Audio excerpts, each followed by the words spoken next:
Hello guys, we are back with our next lecture. In this lecture, let us go through the next question. Okay, so this question belongs to GATE CSC 1992 guys.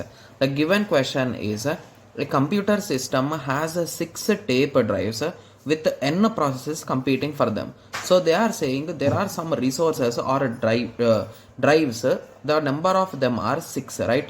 1, 2, 3, 4, 5 and 6. Okay, and they are saying there are n processes. Okay, so the number of processes are n. So they are not saying how many processes are there. So these are competing for these resources. So each process needs 3 tapes. So each process requires 3 tapes. Okay, so the maximum value of n for which we can say that it is a deadlock free.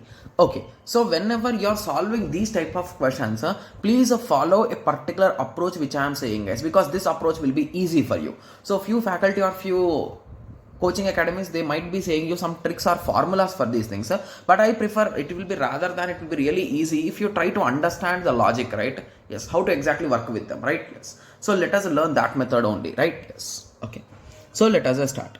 So each process needs 3 resources, right? So if we want to make deadlock, what we should do guys, for all resources give 2 2.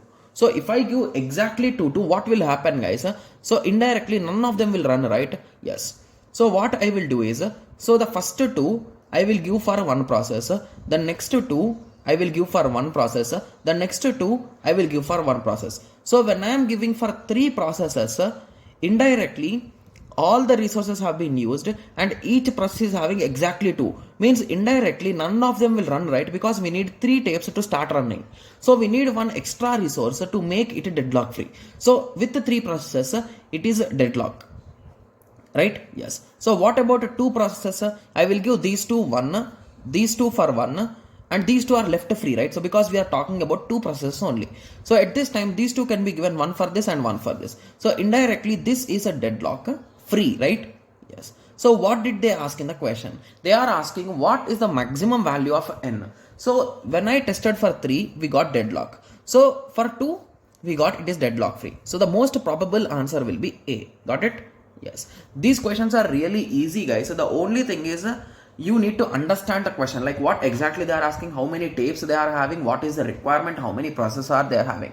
So if you know these 3 terms and you can understand what is a deadlock and what is a deadlock free, you can solve these questions within minutes, right? Yes. So I hope everyone got a clear idea with respect to this question. So in the next lecture, let us continue with the next question. Thank you. Thanks for watching.